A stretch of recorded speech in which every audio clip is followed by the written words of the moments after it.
Western Australia. When most people head north out of Perth, they head up the coast via Geraldton, Carnarvon, etc., or they go up through the Great Northern Highway. But there is another way north not too many people know about. Normally when I go away, I take the caravan, but on this trip, this is going to be my accommodation. This is going to be interesting. So if you're looking for a holiday that's a little bit different away from the crowds, this might be right up your alley. So while I run the intro, go down and hit that subscribe button and the bell next to it, and that'll let you know when I've uploaded another video.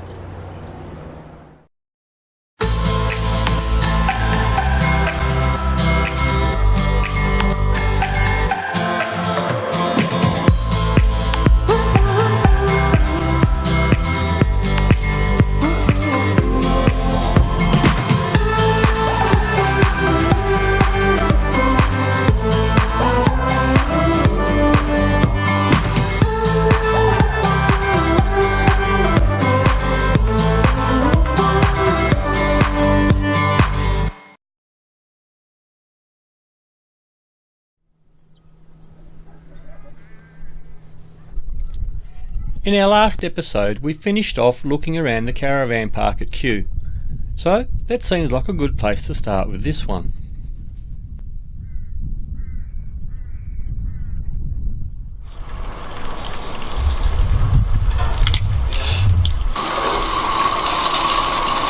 Now a lot of YouTube creators, when they're doing their travel videos, they do these big fancy cooking shows and show you how they can cook this and cook that. But you're not getting that here. I'm making hamburgers and that's all.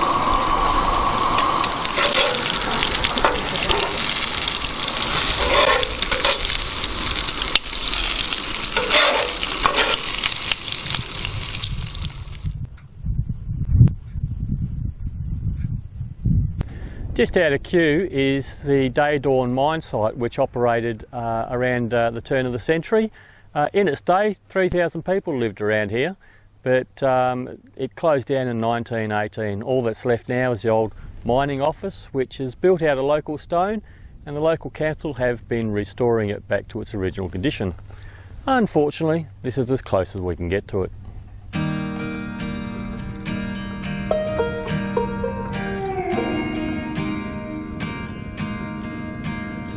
There are just so many stories around every corner of fortunes found and lost.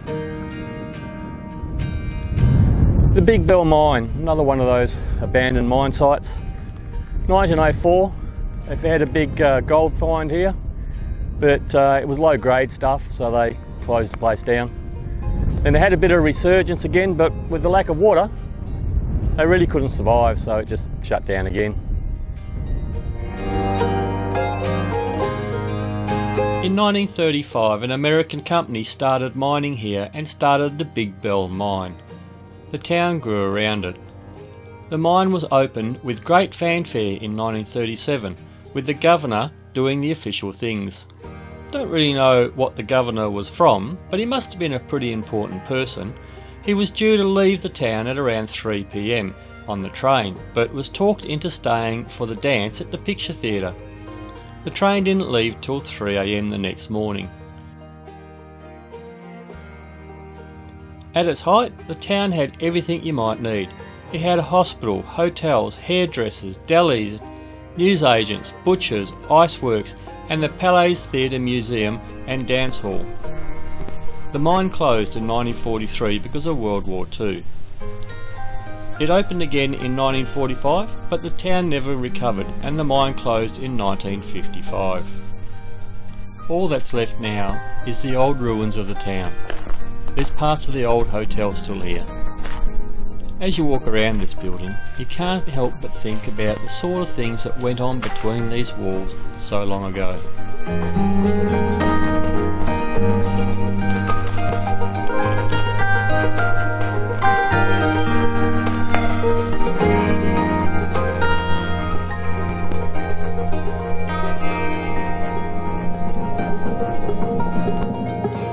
There's lots of concrete pads and bits of houses scattered around, and a couple of walls from one of the churches that were in town.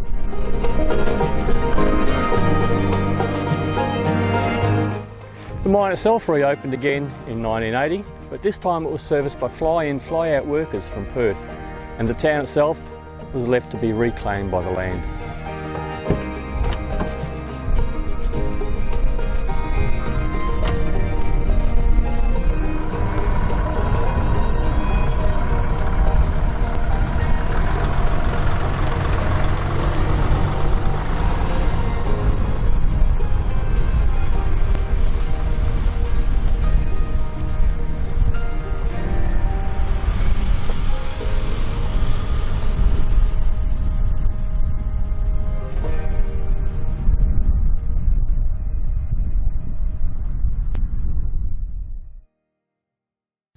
The mine closed again in 2008, but in a never say die style, I've read that in 2018 the current owner had plans to reopen the mine again. I guess with the high price of gold, it makes it viable to mine the low grade gold again. Now, for something completely different.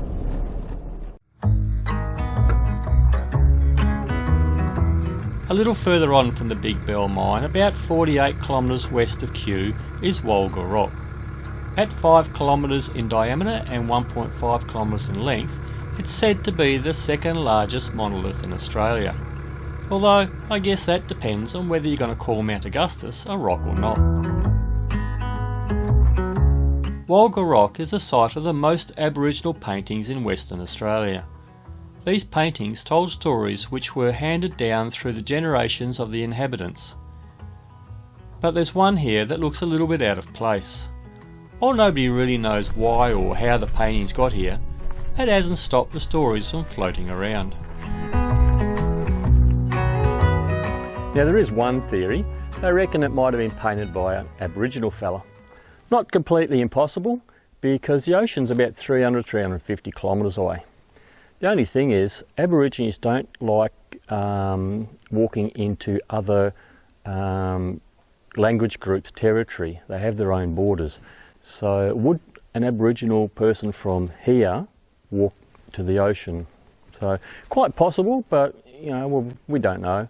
Another theory was it could have been painted by an Afghan camel driver. But if an Afghan fella was going to paint something, wouldn't he paint a camel or something rather than a boat? Unless he was trying to create some controversy 100 years down the track. The other theory has to do with the Batavia shipwreck off the Geraldton coast, the Dutch one. They, after the mutiny, murder and everything, they had their trial and all that sort of stuff. Two of these sailors had pleaded for their lives, and they were set on the land somewhere around about Kalbarri area, and left to their own devices. And they could have walked this far in, perhaps met some Aboriginal people, and they'd taken them under their wing and looked after them, and they've come up in this area, and perhaps they had painted it, because it does kind of represent a little bit like a Dutch sailing ship. Now they did tests on the paint, and they reckon the paint is probably a little bit too old to be an Afghan camel person to paint it, but it kind of fits roughly in about the area that the Dutch could have perhaps painted it. We don't really know one way or the other, but there was also stories that apparently there was a lot of blue-eyed, blonde-haired Aboriginal people getting around the area as well. So, who knows? The paintings are mostly of snakes, emus and kangaroos, with a good dose of hands thrown in.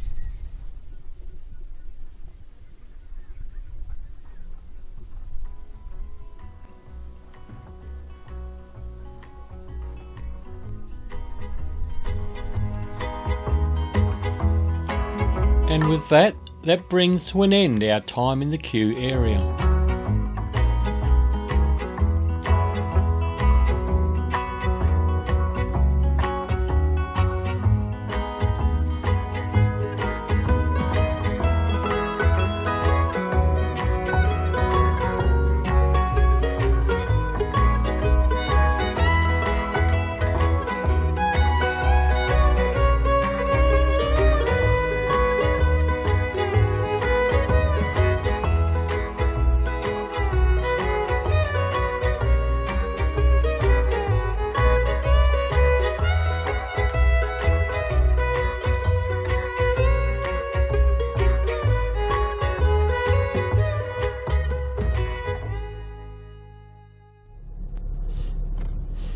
Well, morning folks. She's a cold morning this morning. It was an early start up before the sun today. I told everybody I was going to get them up for a sunrise sooner or later.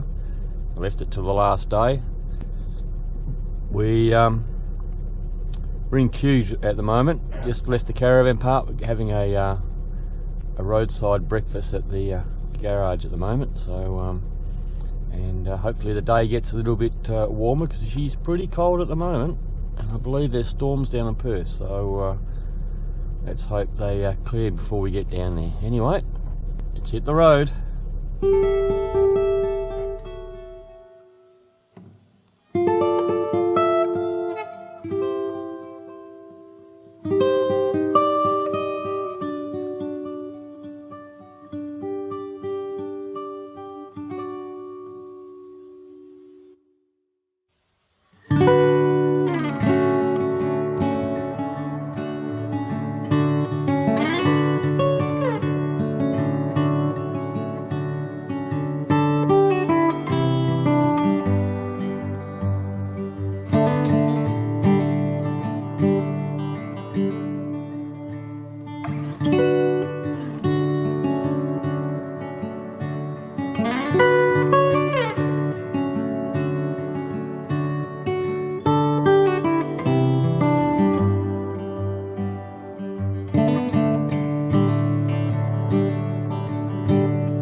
Lennonville was another one of those flash-in-the-pan town sites that was here one day and gone the next.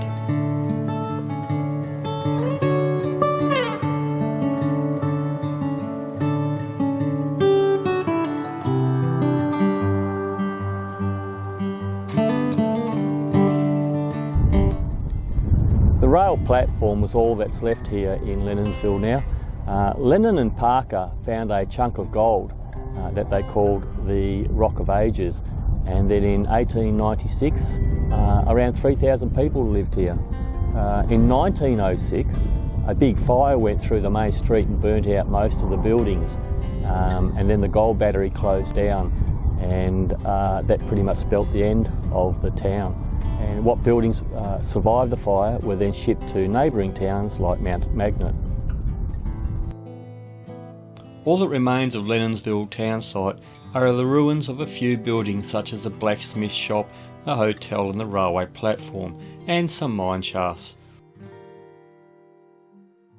While the towns come and go, you can see that mining is still going on well throughout the area. As we get closer to Mount Magnet, there are quite a few things worth having a look at. We're going to make a stop at the Amphitheater.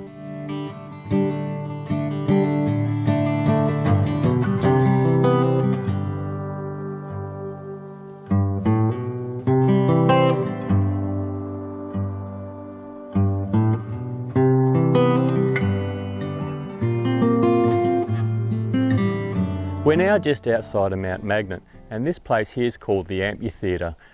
Millions of years ago they reckon it was actually a big waterfall, but these days it's a popular place for picnics and a place for young lovers. While I was researching this trip, I found on the local website that it is rumoured that most of the population of Mount Magnet started right here, if you know what I mean.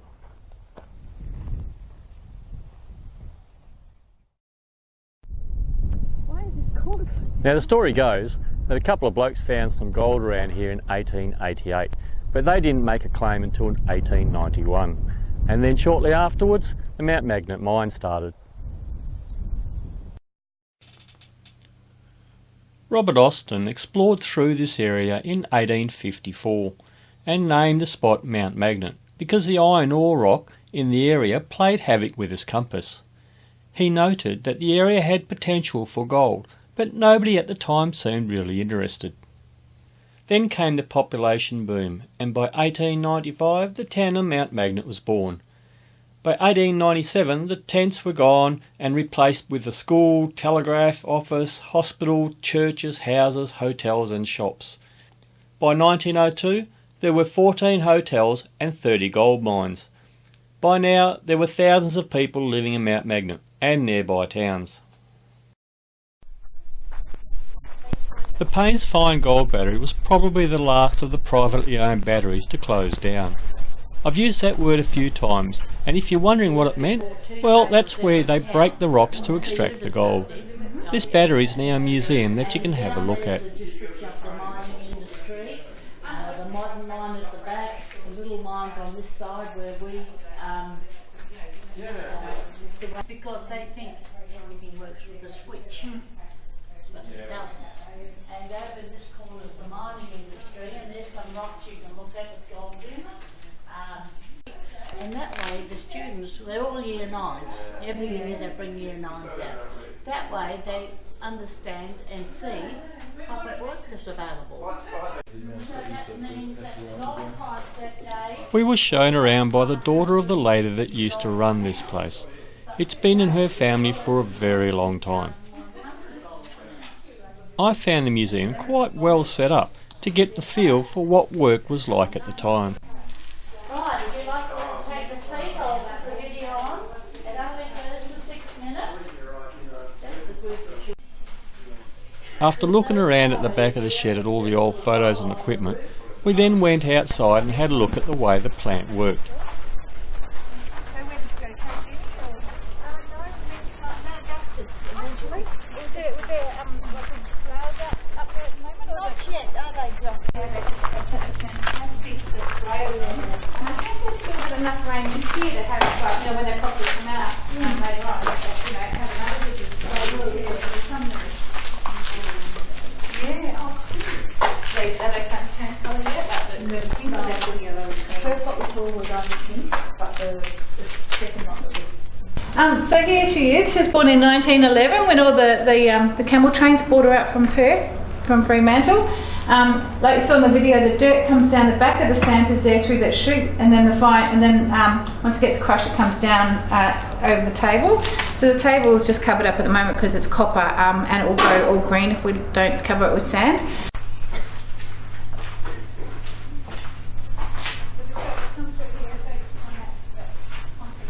This here is called a dampan. It's a mini old-fashioned ball mill.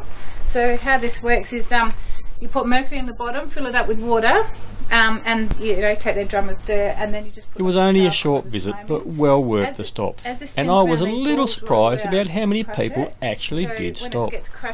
So if you're in the area, why not stop in and have a look yourself? So as we come to the end of this trip, I really have one question for all of yous, which might lead into 2 questions or possibly 3 questions. But what did you all think of the trip? Fantastic. Good. So, Melanie, what was your highlight?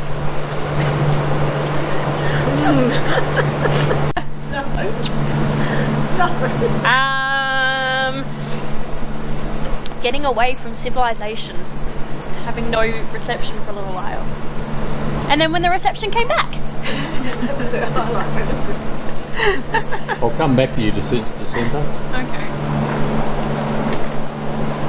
Well, what's your highlight? My highlight?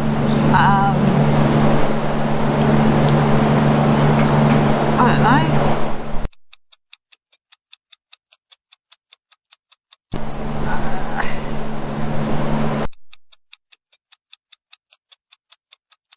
I can't think of one.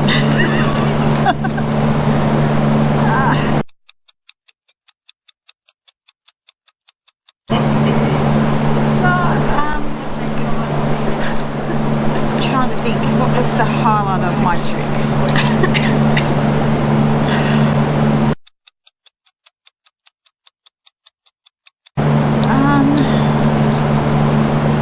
Oh my Belinda. but the flu. Bleh. Nathan. Been camping for the first time in probably about 10 years and getting used to a new car on the gravel. All right, then Jacinta, you're the main one because this is the first time you've been camping. It is. What was your experience like? I really enjoyed it, and my favourite part was going outside of my comfort zone a bit, especially in those gorges, walking very close to those cliff edges. Yes. So close to the edge. That was interesting, yeah. And what about your worst part of the whole trip? Probably just the cold at night would be the worst part for me. That'd be it, really. What about you, Melanie? My worst part?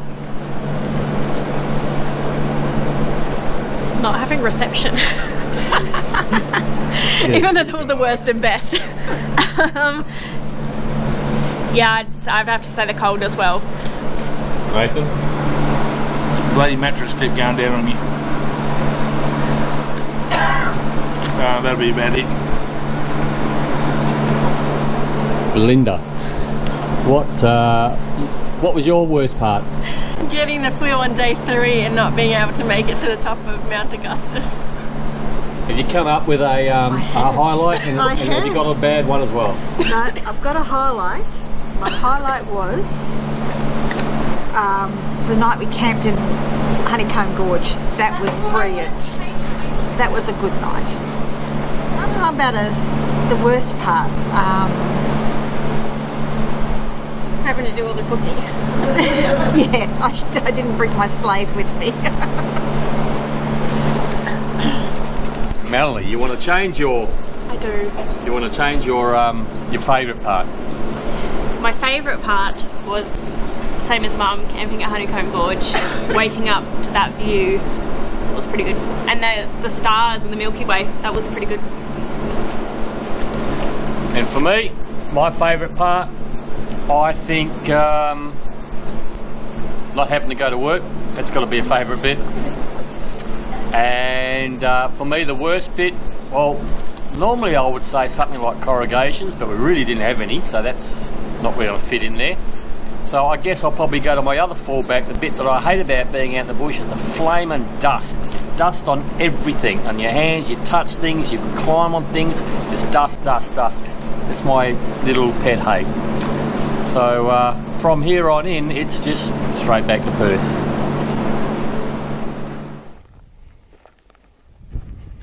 You know, you can go to all sorts of places around the world and see some amazing buildings that have been renovated back up their original conditions with their fancy windows and nice bright colours, and that's great.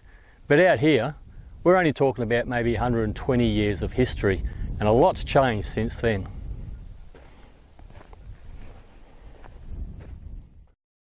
You look at the old ruins and you see rubble, but this isn't just rubbish.